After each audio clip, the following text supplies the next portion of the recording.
Hi, and welcome to the special New Year's edition of Newsmakers. I'm Jerry Roberts. It is Friday, December 30th, about 36 hours before we welcome in 2023. And this is our second annual show where we also welcome in some of the elected officials who we beat up on throughout the year to join us in assessing 2022 and the news thereof. And so we're very pleased to be joined this morning by Mayor Randy Rowse. Randy, thanks for joining us.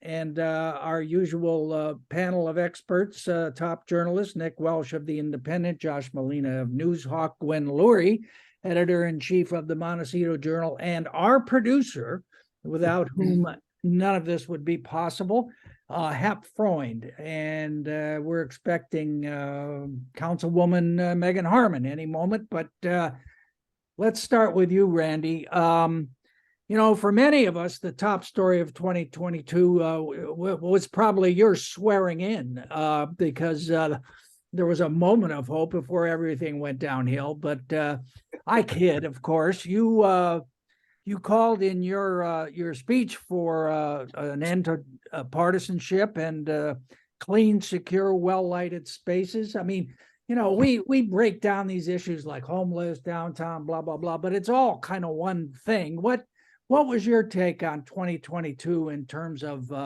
news and your perspective? You mean outside of my sweeping reforms from the first year? Yeah, exactly. Yeah, well, as I was talking with Josh about this the other day, the partisanship is actually really important because local civic governments are not supposed to be, by definition, partisan. We're supposed to be doing basically infrastructure and public safety and not really get involved in the political world. If we're serving politics or ideologies, we're not really serving the people that put us in office, as far as I can see, and that's really the definition. So all that's really important. We came out of the isolated COVID remote meetings at the same time that I came in. That was a fortunate bit of happenstance, but I think that made a big difference in just the tone and the collegiality with council. As we've seen, boy, we see it every day on if you watch C-SPAN or if you watch us, when your elected officials don't have any civility and the ability to get along with each other, their credibility goes down to the level that people consider they're at today, which is not very high. And so as we try to govern or try to convince people we're doing the right things, the right programs, the first thing we need to do is be able to act like civilized people on the dais, treat each other with respect, treat staff with respect, and in turn, treat all your constituents with respect. And I think that's still a little thin out there. I think we've done a better job on council of that. I think once again, coming in live and not being remote has helped that. But I still think that's really important. Civility isn't just something your mom told you to, do that and wash your hands. So. Yeah, Nick, that's a point that you've made multiple times on the show, particularly about meeting in person. But how is that translated into, the issues we talk about week after week? Homelessness, housing, State Street. What's your take on that? Well, State Street, we did manage to approve some extra money for deep cleaning and some additional lighting. Now the lighting, I'm a little underwhelmed by it, but it's helped a little bit. But the cleaning has helped out quite a bit.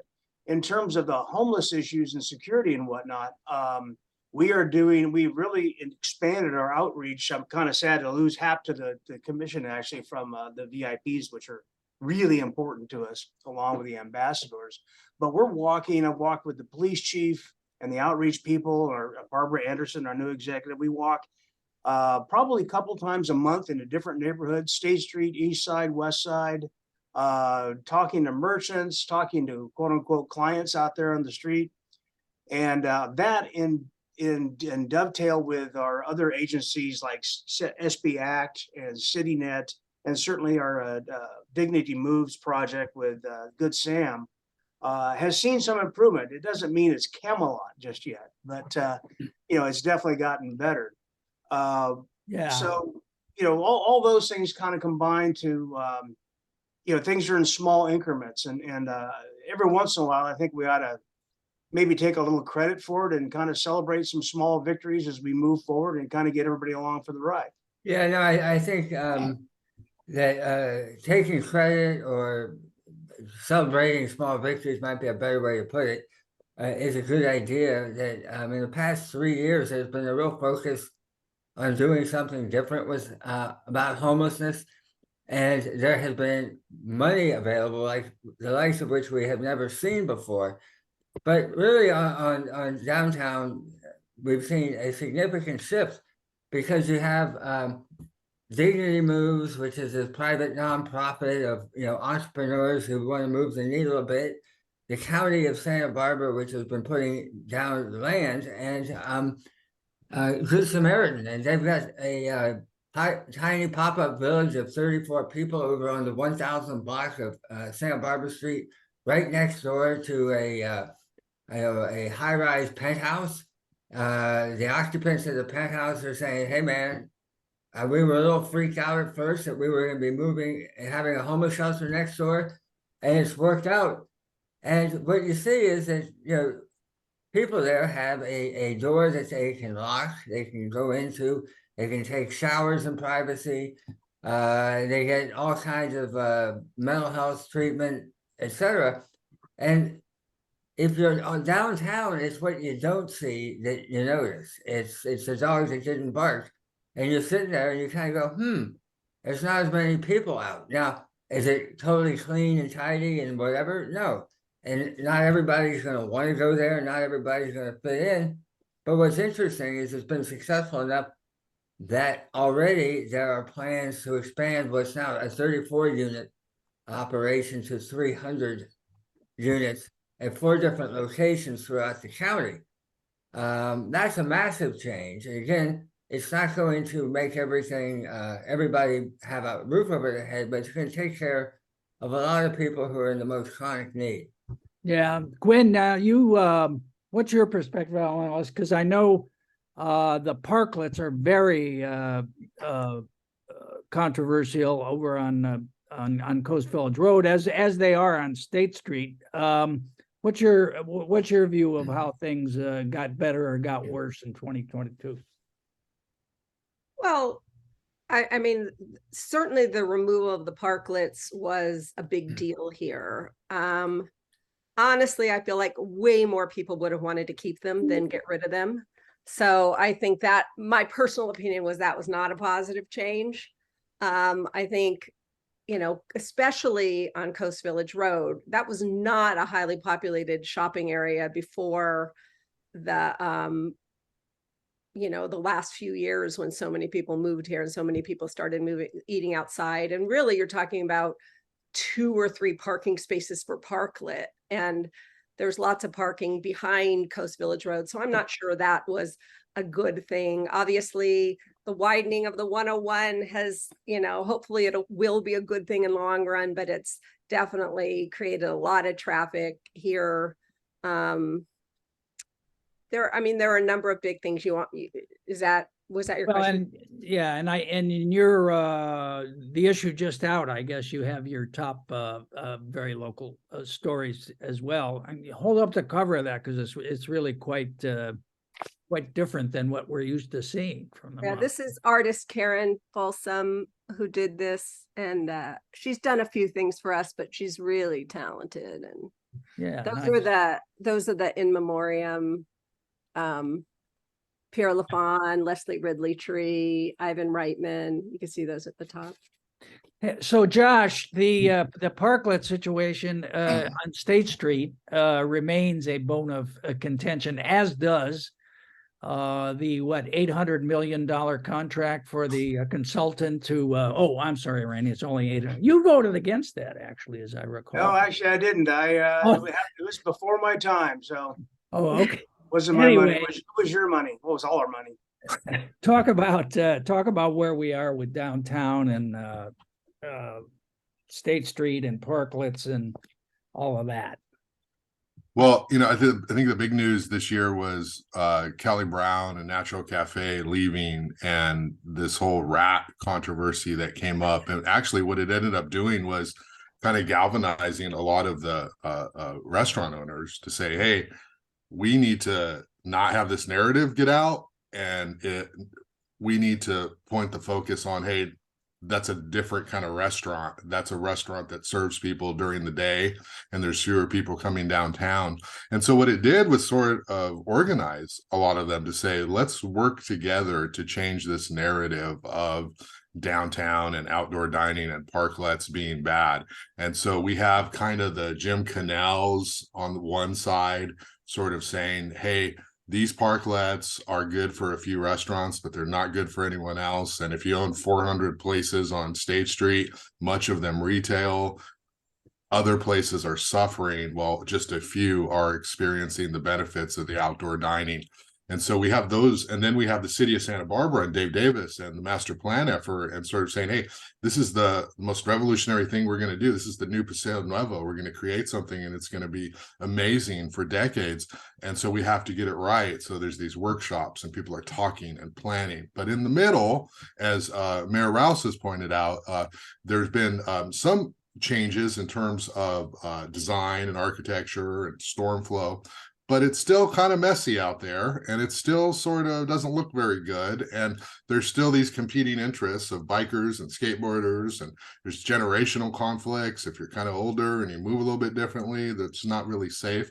There's no interim plan. And I think that's probably where the focus needs to be, is some sort of, hey, okay, Dave, you're the visionary, go do it. 800 grand plus more to come.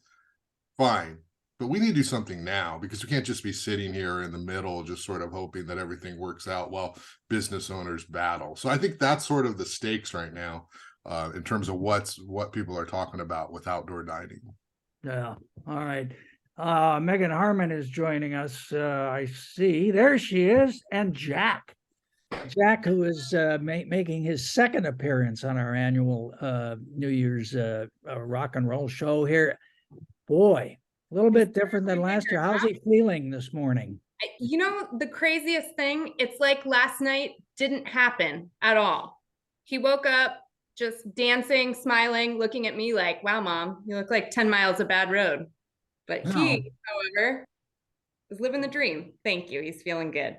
Oh, that's good. Is he teething? Is that why he's chewing on that? He is. You want to give a little smile? Can you see the teeth?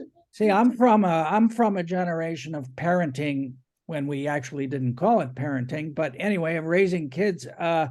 You just take some brandy and put it liberally on where their teeth are, and they're knocked out for a couple of hours, and you can enjoy yourself.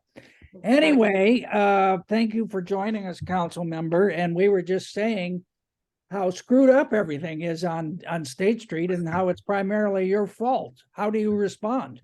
I was actually hoping to miss that segment. So you know what? No, there's obviously room for improvement, certainly. But one of my big stories from this year is just how engaged people remain in the process of developing the master plan.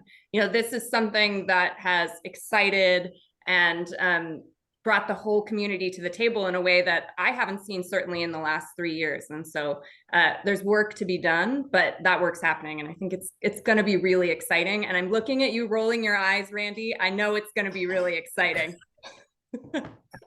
Hey, How many times have I heard on budget that word? too. Hap, so you've spent the last several years patrolling State Street as a member of the brown shirts, whatever they're called. Please. Police auxiliary. Volunteers and policing. Yeah. What? Oh, yeah. I'm sorry. So how do you view all this?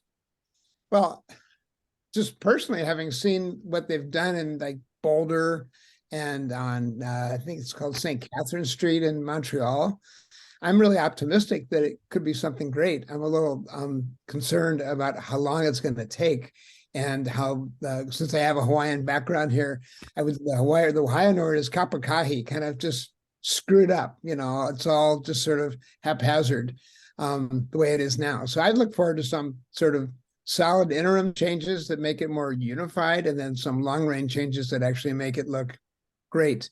When I patrolled State Street for the police, as a member of the volunteers and policing with a little volunteer hat, police uniform and radio and all that. Yeah, I mean, you've got the skateboarders, and I think if you could keep skateboarders and bicyclists off the walkway, maybe to be more pedestrian friendly. I know Nick loves that, but most of these other places, they don't really allow where it's pedestrian way. They don't allow vehicles like that. Plus these, I sound like the old get off my lawn guy. These electric bikes are driving me batty. I mean, All right, Nick's head is close to exploding, but let me ask Randy first. I mean, it's no secret you haven't been a big fan of closing it, and it's too much, and neither have you been a big fan of how long this is all going to take. Ms. Harmon is a young person, and so she can expect to maybe still be around when the Dave Davis plan is released. But shouldn't we be doing something short term as well? Well, that's certainly the tune I've been singing. I mean, there's a lot of little anecdotes. I mean, we're very, very different than Coast Village Road. A whole different set of circumstances, different set of reasons to do this. But one thing, I think is a really interesting kind of a parallel right now. We just talked about, Article 42, with the immigration thing, and how Gorsuch of all people voted against maintaining that because the premise for doing that was COVID. The premise for closing State Street was COVID. That was there to keep the restaurants alive. Now we're doing it to do it and do this experiment. Fine, let the experiment. I mean, we've had 3 years of an experiment. The results I don't think are wonderful, to be honest with you. But we do have a plan going forward. Let the plan go forward, but it isn't going to happen overnight, even though the stuff's due back a year from this month. There's no funding for any kind of capital improvements that have been identified. The plan itself, having done Plan Santa Barbara for almost 20 years, takes a while. We need to do something in the interim because you don't, as every consultant will tell you, you don't close a slow street to make it busy. And you don't have a street that's 10 blocks long as a promenade. We don't have a promenade now. We have a bike lane with people walking on the sidewalks. So my thing is, why don't we clean up now, let the process go forward, let them take the appropriate amount of time they're going to take, identify the proper projects, identify the funding, and in the meantime, do De La Guerra Plaza, get that built out like our library plaza. We have amazing things going on downtown, including a potential redevelopment of Paseo Nuevo. All those things are going to be, it's going to be wonderful again. And we just have to kind of clean up and get out. Oh, wait a minute. Where'd Jack go? Wait, bring him back. You know what? He just could not handle what Randy was saying. Yeah, so. are you going to let him get away with that? Thing is, that's really cheap, Megan, that you would bring your son in because I can't tell you what I would normally tell you in front of your son. Exactly. He and I are going to speak someday, and we're going to talk in depth. You're not gonna let him get away with it, are you, Megan? Why don't you and him fight? You know what? Oh, see, there he is. He's back. Nick. Oh, there's not Nick. I think that there is room for all perspectives in this conversation. And I think Randy does do a really good job of reminding those of us who are super excited and enthusiastic about the possibilities that we do have to make sure that what we put in place can be actualized. So it's a valuable sort of balancing, I think, particularly if someone like me, who's always like, yes, let's go, let's do the biggest, most exciting thing possible. Like it's a good counterweight to the energy that we have. All that. Hey, Jerry, Good Jerry, answer. you should bring up hazard pay just to really have them fight. Well, I'm hoping we get to the PLA later, but Oh God, I'm checking it out. First of all, these vicious attacks on bicyclists. What do you have to say about that? Well, I think it's clearly another example of old people resenting young people. Anybody who can have more fun than they're having needs to be banned. First it was the wheelie poppers, and I think Mike Jordan famously said we ought to put a broomstick in their spokes. Though I will confess, I goaded him on into saying that at the moment, and he just happened to say it again from the council dais. But now it's the electric bike kids, and they are obnoxious. But I think that the amount of outrage that we hear about them is so disproportionate to the risks that they pose. And some of them are really obnoxious. There's no doubt. And some of, I know there have been collisions. I'm not saying nothing happens, but the reality is that so many more people are riding electric bikes, and it including really is an yourself. alternative. Isn't it a fact that you have a conflict of interest here in terms of your own multi-million-dollar electric bike? I have an electric bike, but you know what? For the most part, I use my old one because it's quicker and easier for downtown. But you know, if you need to get, say, out to La Cumbre Plaza, having an electric bike from downtown is totally faster than in a car. The electric bike can be a real game changer in terms of getting cars off the road. So Absolutely. yeah, there's a problem, but I think what we ought to be doing is celebrating the successes. All right. How's that for a Pollyanna pep Oh talk? man, you are really in the spirit of the new year here. Let me just switch gears real quick to another issue, which was, I think, dominate a lot of the news this year, which was schools, public education, the race between Susan Salcido, Christy Lozano for county superintendent, Hilda's issues, which Josh was at pains to keep us up to date on, and then you know, I guess the conservative community put up a number of candidates for school board openings this year, and they all kind of failed. Gwyn, I know the Cold Spring situation was another one you were keeping your eye on, but how big a deal was that this year, do you think?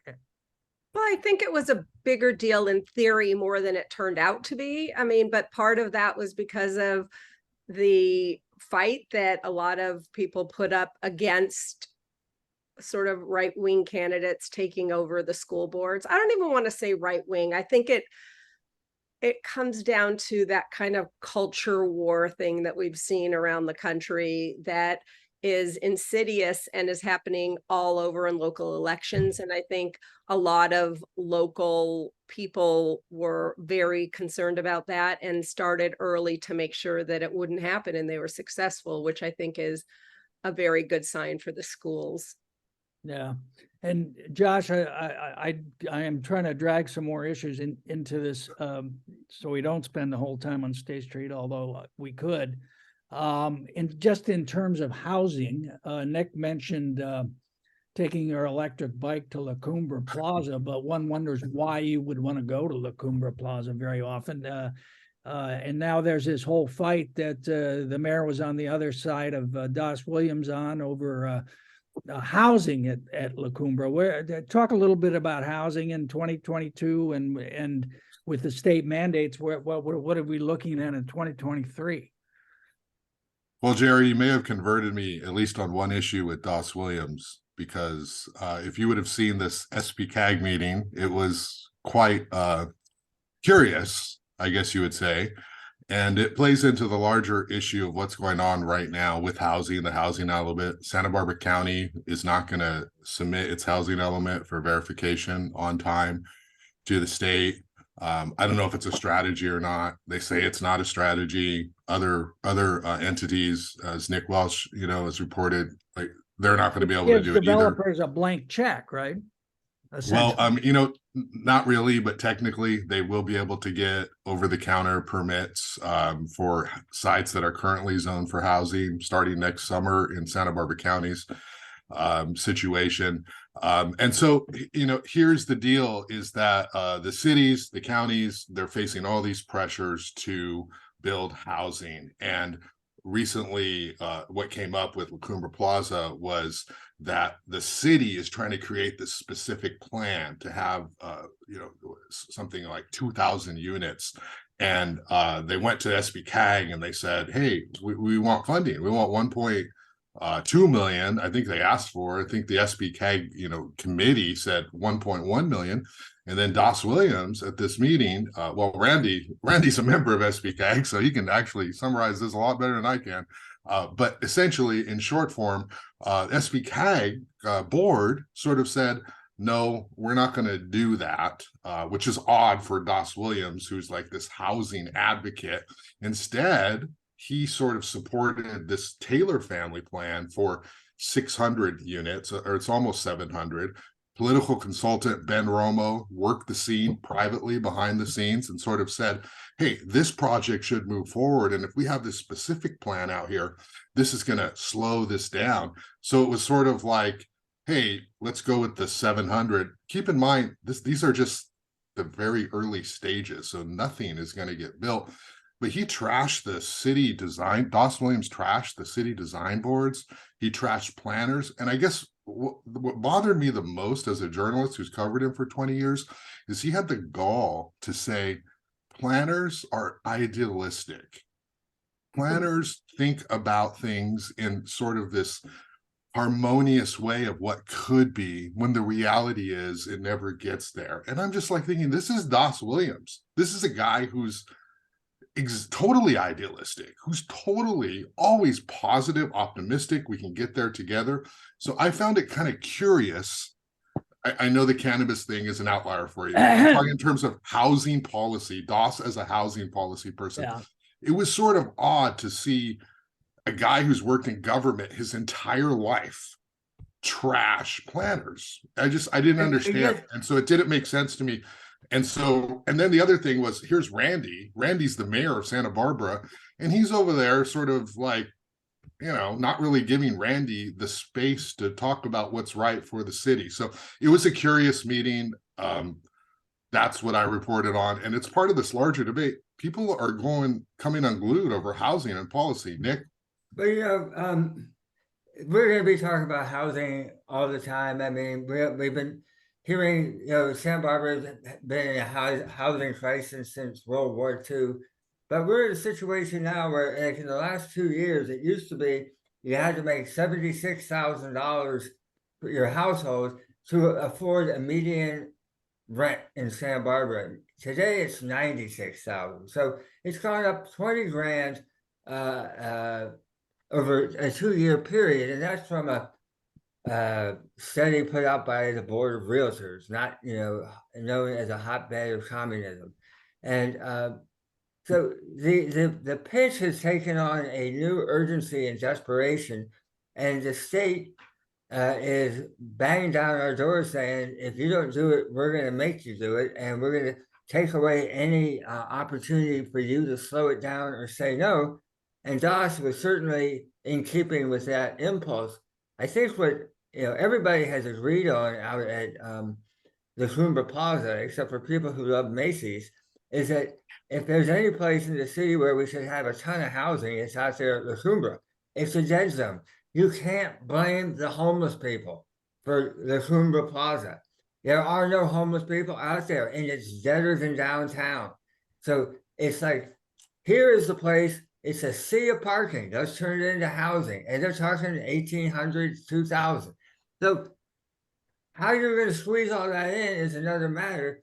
But the big pinch that is coming up here is the city in 1972 said our height maximum is 60 feet. No more. That is the 11th commandment. It was adopted by the voters as part of the city charter. The developers are saying we need 74. We can't get there without 74. And the state says we can bust your ceiling wide open. Randy and the city attorney say, no, you guys don't know how to read the law. I don't think the thing has been adjudicated. I think we're in for a big fight over the height limit out there. Randy, I'll spare you asking about the late city attorney or the former city attorney and what really went on with that one. But yeah, I mean, it was sort of a strange situation at the SB CAG thing. And I think you ended up on the wrong end of an 11-1 vote or something like that on that one. Were you surprised by Doss's grandstanding, or have you just come to expect it?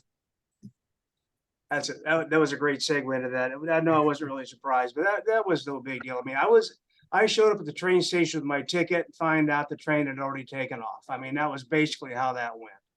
And the rest of the county was more than happy to split up the proceeds of that $1.1 million. That was easy. I was a little a little disappointed that Laura went along with it because that's in her district as well. But what was amazing to me is that the ideological group that was always about control and regulation, and they even are a lot of the folks that wanted to get rid of the RDA, which had a 20% income stream that went into Redevelopment affordable housing. agency. And all of a sudden now they're like, pull out the stops, get rid of CEQA, whatever it takes. We got to, build housing at any cost.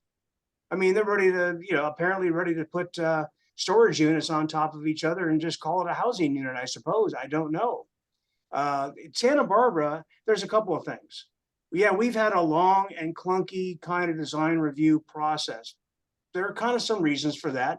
And I'll take a mea culpa on sometimes it doesn't work as well as it should, and we're working on all that. The other side of the coin is there are geographical physical limits to Santa Barbara. Santa Barbara's a pretty built out town. Now, how we ended up with double the arena numbers that Santa Maria did, even though they're a bigger town with a whole bunch of flat land, it's a little beyond me. Those are very arcane formulas, by the way, how you come up with arena numbers. But the entire thing is we're trying to accommodate. We just want to plan because you have a lot of neighbors up there that are not excited about the news of what's coming up on that in that space. The school district is definitely not excited, and traffic and circulation have always been a challenge in the north part of the city. So what we need to do is have a process that's all inclusive and deliberate.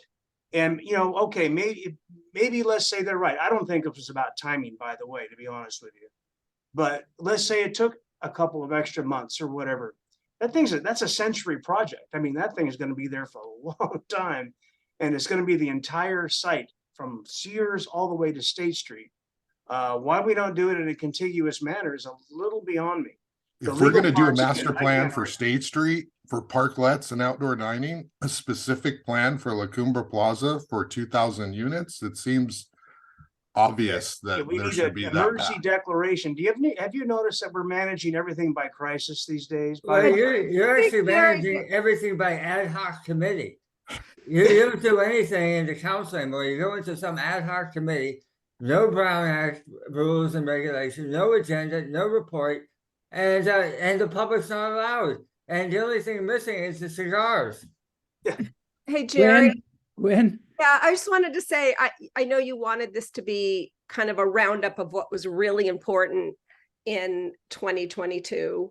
And I think the sort of saying that all news is local is important because I think that's mostly true. And I think some of the biggest stuff that happened in 2022 is stuff that we don't necessarily feel or think about on a daily basis, but it matters. Like all the hate speech that's going on in this country that we saw trickle down here recently.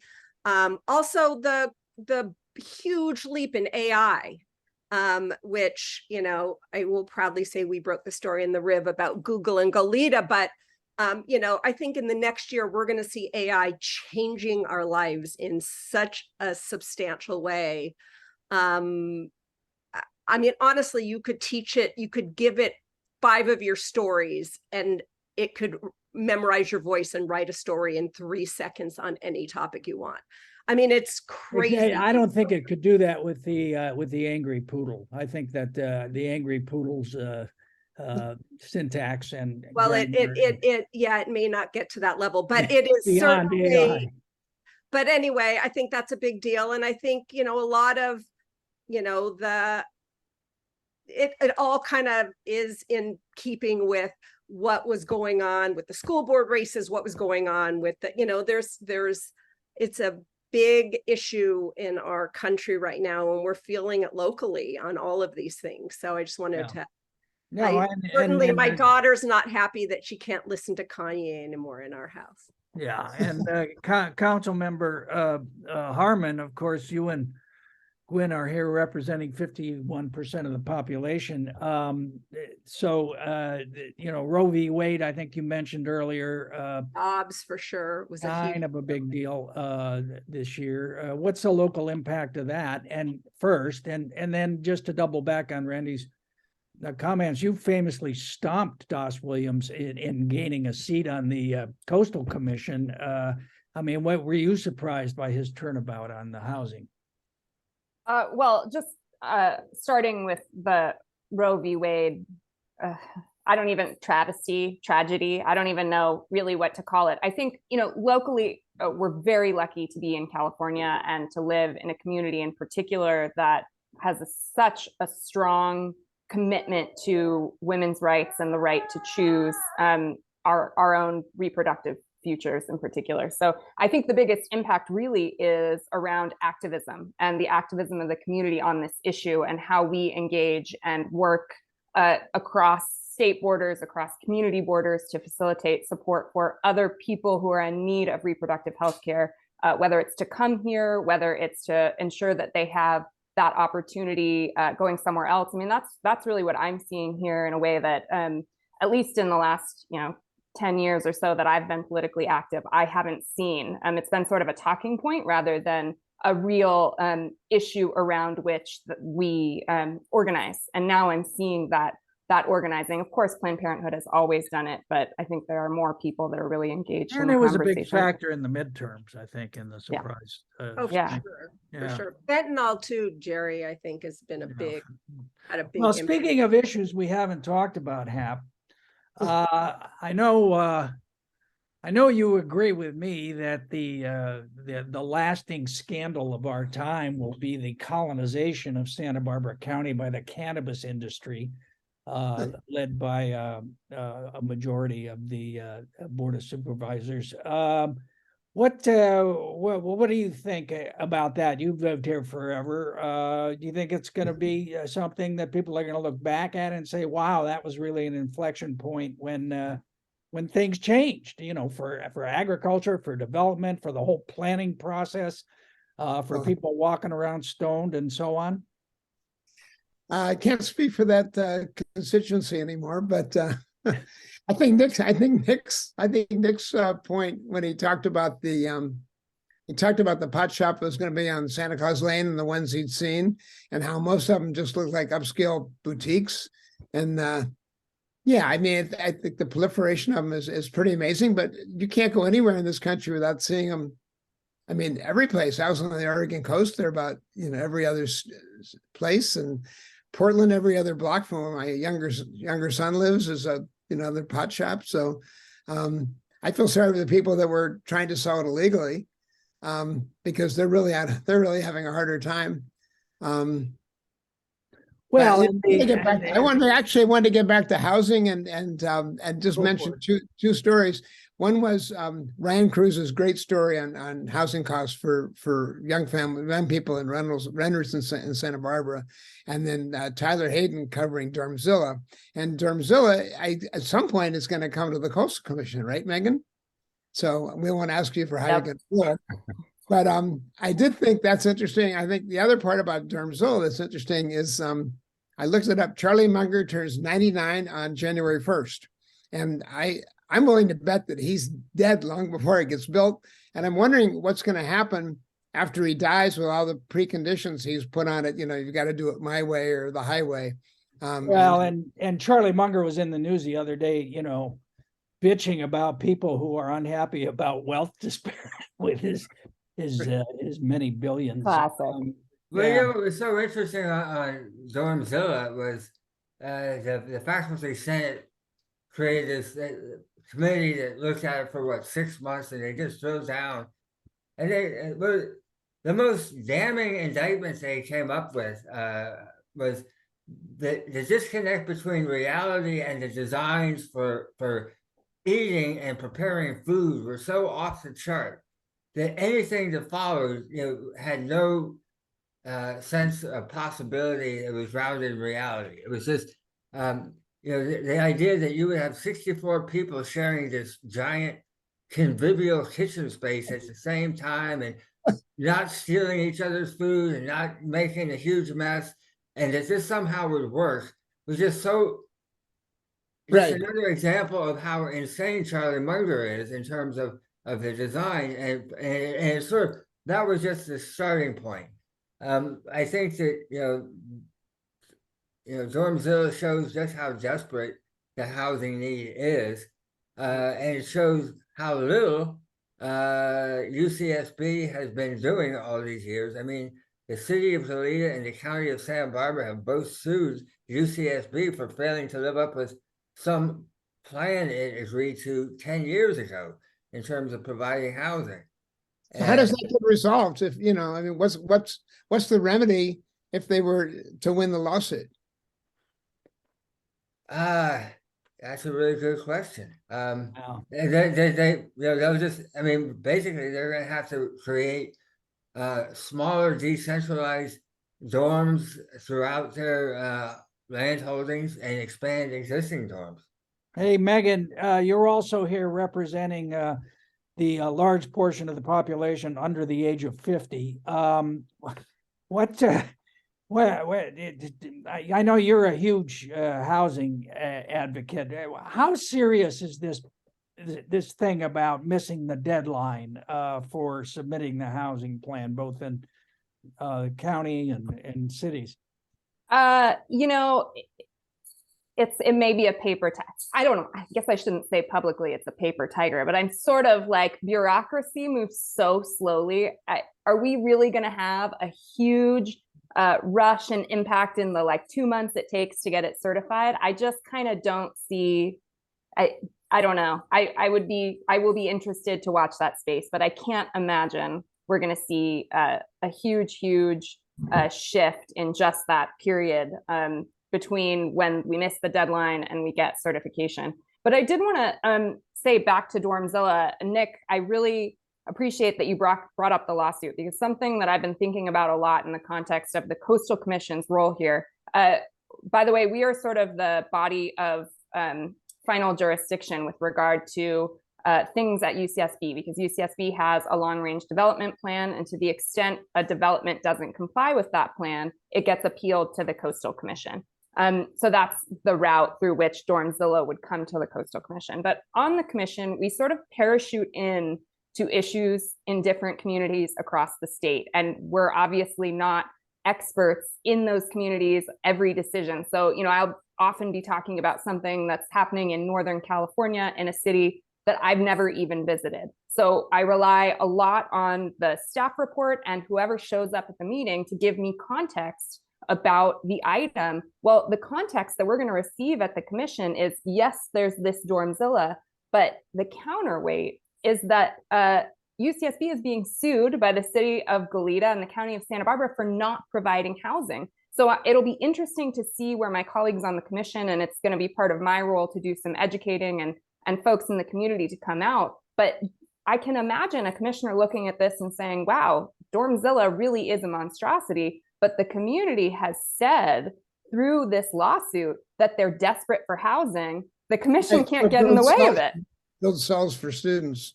Is the commission going to hear the Santa Claus Lane dispensary thing? Yes. Wasn't George Santos a member of the Coastal Commission? That's what he's saying. Maybe he Hey, can help. Gwyn, we're coming up on a very sad anniversary, the 5th of the debris flow in Montecito and stuff. But I forget the precise name, but the Committee for Resiliency in Montecito had a big study this year that came out, which was kind of remarkable, because I think the narrative around the disaster at first was, oh, this is a once in a century thing, or this is a once in 1,000 years. It's not at all. It happens. Things like this happen every 30 or 40 years. But yet the flood control and the protection is still lacking. What's the mood about that whole situation? Well, in fact, one of the deaths that happened this year, I believe, was the professor who said it was once in 1,000 years at Bren. Yeah, I mean, we saw the opening of the Randall Road debris basin this year. I know that Pat McElroy, former Santa Barbara City Fire Department chief, is busy still overseeing TPRC and the report on, really graphing the mountains and the historical debris flow and fire history of those mountains, so that the county could really consider that going forward in its policies. I just, in fact, put a call into Pat to find out where it's at, and he called me to tell me, so I'm going to have to share that with you later. But you know, I mean, it's been raining a lot. In fact, I just Googled yesterday afternoon, is it still a drought in Santa Barbara? And I couldn't get an answer, but it's been, Yes, it's a it is 1,000-year still drought. technically a 1,000-year drought. Anyway, yeah, I mean, the 1,000-year thing is ridiculous. Every 20 years, there's been some major disaster in Santa Barbara and in Montecito, in the hills above our homes, the mountains above our homes. And we live in a small piece of land between the ocean and the mountains. And so, you know, climate change plays a big part, but it's been historically a big part. So it can't be treated as a once in a lifetime thing. I think it's part of the price you pay for living here. But I have noticed that a lot of people are rebuilding in places where the debris flow relentlessly destroyed, like right below Randall Road on the other side of East Valley. House, I mean, it was raised a little bit, but I think there's a lot of trying to defy Mother Nature here, and I'm not sure how that turns out. Hey, Randy, I got to ask you a total insider question. You know, this LA Magazine story that came out, not in 2022, 2021, was eventually retracted. And I know a number of us wrote pieces about that. But it's interesting that all of the, and I think it's fair to call that a hit piece, but all of the people who were kind of targeted in that piece, Police Chief Lori Lunau and the former city administrator and Anthony Wagner and others, are now all gone. So, you know, to a certain extent, I guess it was a success. What's your takeaway on all that, and how have the changes in personnel, how is that working so far? Well, first off, I'll start with the changes in personnel, because I think we not only landed on our feet, I think we're better than we've been in a lot of ways. Certainly, the dysfunction going on with COVID and the remoteness and all the uncertainty weighed on the city administrator. But he had already, you know, he and both Lori Lunau were coming. They were fully vested in their careers in terms of the length. Also, their pensions. Yes. Yeah. So whatnot. I can't really speak to Anthony's situation. It was a really an unfortunate character hack that, like I said, was debunked and finally, you know, acknowledged that it was, you know, no reality there. But you know, I'm very, very pleased with our current police chief, and in terms of our administration with Rebecca and the move she's made to basically fill her cabinet with people like Barbara Anderson, is somebody I always talk about, to coordinate not only our police oversight, but our homeless coordination services, all those things. It's great having an administrator in that position now. So I think lessons got learned, and we moved on, and I think we're better for it. All right, Meagan, Randy mentions police oversight. Of course, we famously now have a civilian, I don't know if oversight's the right word, if you're allowed to say that or not, but that was something you were very interested in. What's the significance of that? How big a deal is that in terms of 2022? To me, it's one of the biggest stories of 2022. I mean, obviously it began earlier than that, but the culmination, the fact that we got a board seated, and this is happening, is revolutionary, frankly. I mean, it's something that very few cities have. And to me, what it's really about, I've said this over and over, and I'll continue to say it, it's about increasing transparency and growing trust between community and our law enforcement personnel. And I believe only good things are going to come out of this body. The fact that the city has really spoken, put its money where its mouth is, and put this together and said, yes, we hear you. We hear that increased engagement, increased conversation between law enforcement and our community is needed. And we had such a robust process to get there. I think portends really good things for what will come out of this committee. And we had a fabulous group of applicants, an incredible group of folks who were selected. And I'm extremely hopeful about what comes out of it. Josh, just to go micro on this one again, of course, one of the things that came out of the Formation Commission process was the increased visibility of Gabe Escobedo, who then pivoted and has gone on to be elected to the school board. But he's kind of representative of a whole set of musical chairs that got played politically in 2022 in Santa Barbara. And I know you've covered all that very closely. What's the net? You got, now Laura Capps is sitting next to Doss Williams. That should be interesting. And Greg has finally got his wish to go up to Sacramento. Gabe is on the school board, and there's going to be a lot of upset over there. What's your takeaway on politics in Santa Barbara in 2022? Well, first I wanted to compliment Councilmember Harmon on her correct use of the word portends. And if she were on the council, that definitely would have quoted that. It would have been the first quote of the story. Because what do you mean? You quote Yeah, everything come on, she you says. quote You everything she quote says. everything she says. What are you talking about? well, You don't quote anybody I else. quote clear thinking. Come on, Randy gets quoted all the time too. Okay, moving on. I walked into that. Gabe Escobedo, I think, is going to be a great addition to the Santa Barbara Unified School Board. Obviously, the population of the school district is something like 65% Hispanic. And so he's going to bring a really important perspective to that board in terms of what Latino families, what families of color have to deal with in terms of how they interact with the public school system. So he's great. I think he's going to do a good job because just sort of his default setting, he's going to be coming at a place from real world, not theory top down. So I think that's good. We're going to get another member of the school board through an appointment process. And there's a lot of people who've applied for that. And I think that's going to be really interesting to watch, to see who's going to go. The Democratic Party has a candidate.